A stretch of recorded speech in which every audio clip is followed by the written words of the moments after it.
भीषण गर्मी ने जहां एक तरफ त्राही त्राही कर रखी है, तो वहीं लोगों को बिजली की आपूर्ति ना होने से लोगों के घरों में हाहाकार मचा हुआ है। इस समय हम रोहता क्षेत्र में खड़े हुए हैं और आप देख सकते हैं कि ये बिजली के ट्रांसफार्मर है और विद्युत आपूर्ति को लेकर हम बातचीत करने के लिए यहाँ मौजूद है। यहाँ पर किसान नेता श्याम सिंह चाह रहे हैं, उनसे बातचीत करेंगे कि आखिरकार ग्रामीण क्षेत्र में किस तरह की आपूर्ति हो रही है और क्या लगता है कि किस तरह की इस समय बिजली मिल पा रही, क्या है पूरा?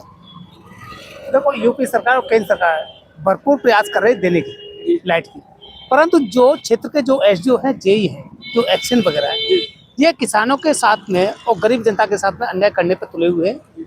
केवल 12 से और 16 घंटे तक केवल लाइट मिल रही है और उसमें भी रात के समय काटते हैं, जहाँ पर किसानों को और गरीब जनता को मच्छरों का बहुत बड़ा सामना करना पड़ रहा है और बीमारियां भी फैल रही है। तो बस खेती को भी नुकसान हो रहा है कि खेती में पानी की समस्या नहीं हो पाती? नहीं, दिन में लाइट मिलती नहीं, क्योंकि सरकार ने ये नियम बना रखा है कि किसानों को दिन में बिजली दी जाएगी, परंतु ये भी उसमें कटौती यानी 4 घंटे की 5 घंटे ही कर रहे हैं, जो कि 10 घंटे लाइट मिलती है।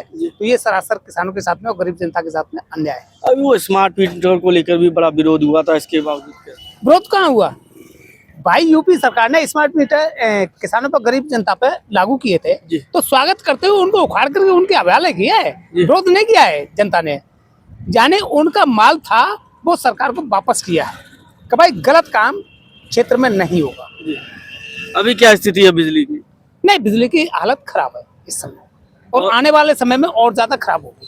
और भी लोग हमारे साथ मौजूद है। भाई साहब, क्या लगता है बिजली की क्या स्थिति नजर आती है आपको? बिजली बहुत खराब आ रही है इस समय भाई साहब। रात को लाइट कट जाती है, आती नहीं है, मच्छर बहुत काटते हैं। अब दिन में क्या रहता है? दिन में भी कट जाती है। कितने घंटे की कटौती होती है?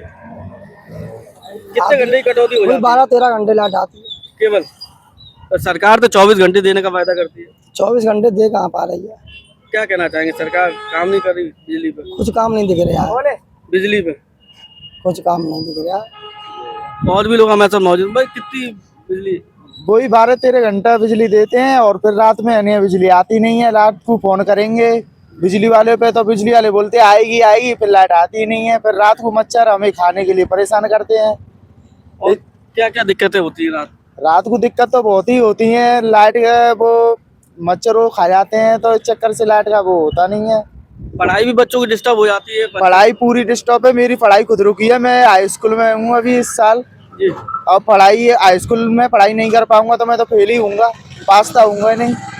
इस चक्कर से हम आपसे कहना चाहते हैं आप बिजली हमारे 24 घंटा दीजिए। दिन में बहुत गर्मी है, बहुत गर्मी बहुत है, 1-8 घंटे दिन में दे देंगे। रात को सिर्फ रोटी पानी बनाने के लिए बत्ती देंगे, फिर बाद में पढ़ाई कुछ नहीं। गर्मी में मरो क्या करो, कुछ भी करो।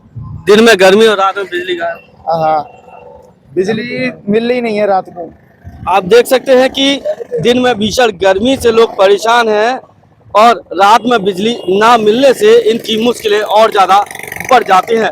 लोगों का आरोप है कि उत्तर प्रदेश सरकार यहाँ पर बिजली की आपूर्ति ठीक से नहीं कर पा रही है। अपने साथी प्रदीप के साथ सत्येंद्र कुशवाहा, आगरा। बहुत ही खराब हो जाती है। इन लोगों का पता ही नहीं चलता। एक चीज बताइए, अगर बिजली देनी है तो प्रॉपर सिस्टम होना चाहिए कि हाँ बिजली दे रहे हो, आप दे रहे हो, काट रहे हो, दे रहे हो, जा रहे हो। घर में न जाने कितने कंपोनेंट रहते हैं, इलेक्ट्रॉनिक का सामान रहता है, कितना इफेक्ट होता है, कितना कस्टमर का नुकसान होता है, उससे इनका कोई लेना देना नहीं है। तुरंत लाइट काटो तुरंत दो, तुरंत काटो तुरंत दो, ऐसे करने से काफी सामान नुकसान होता है घर में। और लाइट का कोई पता नहीं रहता, लाइट गई तो कब आएगी कोई पता नहीं है। प्रभाव क्या पड़ रहा है? बहुत ही बुरा प्रभाव है। बच्चे पढ़ नहीं पाते हैं, आदमी सो नहीं पाता है, बहुत सारी चीजें हैं जो इससे डिपेंड हैं। इलेक्ट्रिसिटी के ऊपर वो काम ही नहीं हो पाता, बराबर काम ही नहीं होता।